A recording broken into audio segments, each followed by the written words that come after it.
E25. Today we're joined by leadership coach Nancy Zakharia. Good morning, Nancy. Good morning. Do you want to kick things off by talking us through your morning routine? Yes, every morning I have breakfast with the family, and then during weekdays I help my kids get ready for school, take them to the bus. We have our morning chats, set our intentions for the day, and then when they're off to school, I go to the gym 3 times a week, and on the rest of the days I read a book, or an article, or listen to a podcast just before starting my work day. And what is your advice to help people stay positive in life? We need to be intentional about staying positive. It's all about changing our perspective of how we look at things, and look at things from a place of abundance rather than scarcity. Build on what we have, the strength that we have, rather than focusing on what we don't have. It is important as well to cultivate an environment of positivity by staying around positive people, by watching out what we read, who we talk to, what social media we look at.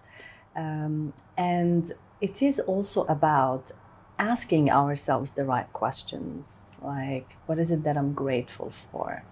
What is it that I'm proud of? What is it that I'm excited about?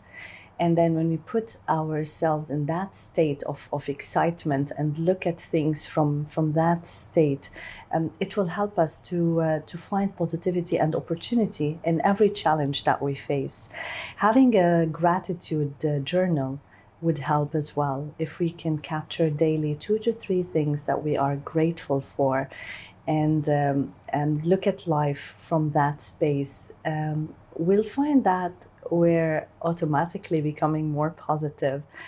And what I would say as well is, what goes around comes around. So be positive and radiate positivity to others, because eventually it will go back to you.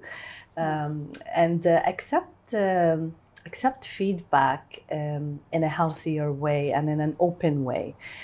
So instead of taking it personally, look for the 2% truth of what is truthful in that piece of feedback that I've been given, and how can I use it to improve myself and to become a better person.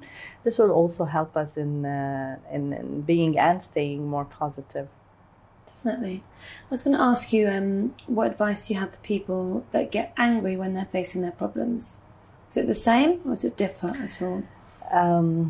Anger is one of the most disempowering habits that can prevent us from achieving our full potential.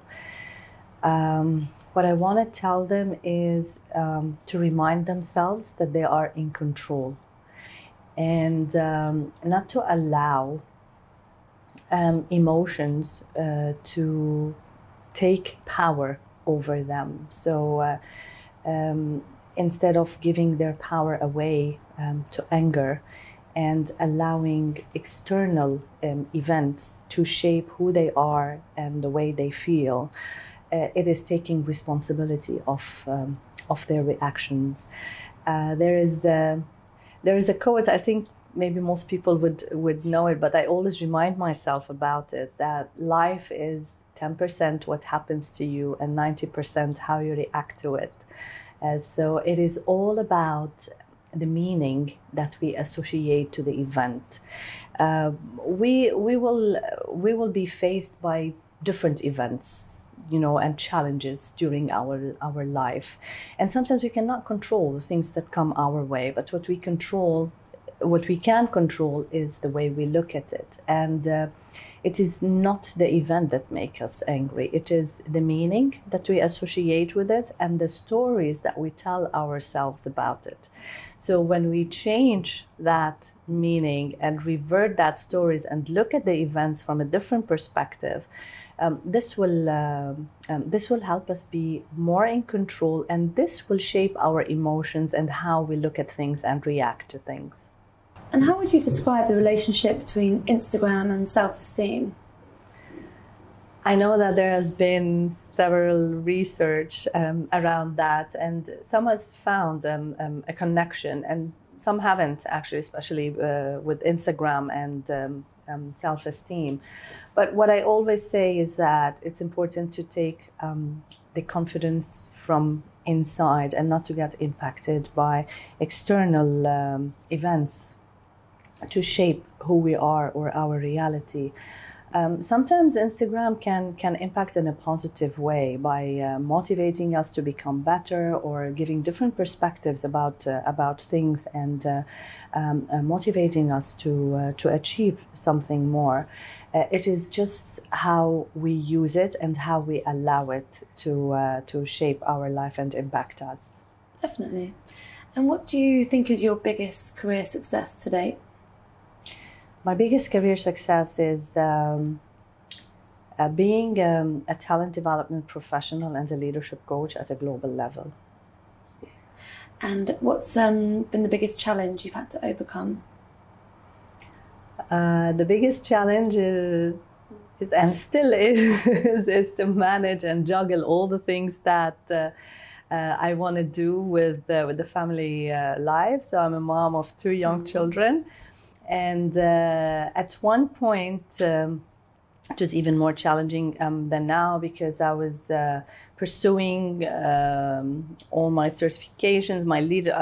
After my leadership journey, I had a full-time job that demanded travel, and I had 2 young kids. So at one point, it was a bit of a challenge. But then once you find the rhythm that works, then you can work it out. Sounds like a very busy woman. Yeah. Is there a motto that you live by?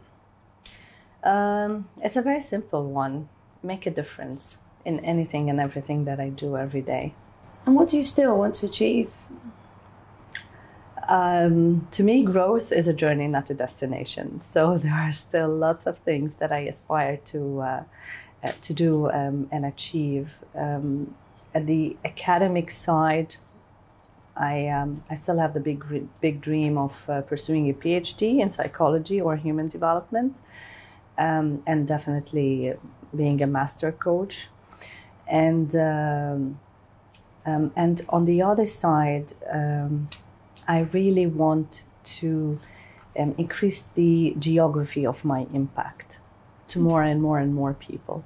And who has influenced you the most? I've been influenced by a lot, but actually the most was my mom.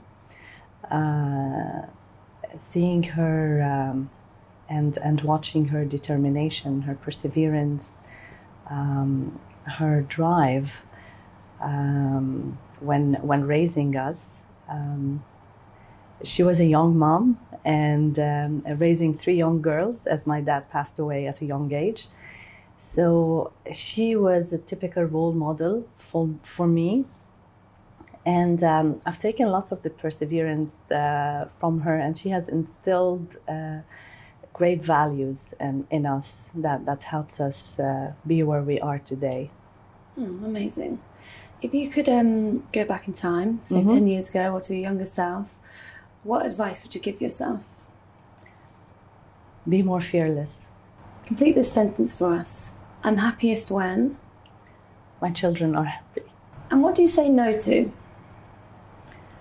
I say no to many things. But the main things are, I say no to blockers to personal growth, like a fixed mindset. I say no to toxic people who spread negativity, who complain all the time, or who gossip a lot. I also say no to selfishness. Giving fulfills me and makes me a happier person. This will be our last question for today. How would you like the world to remember you? With a smile.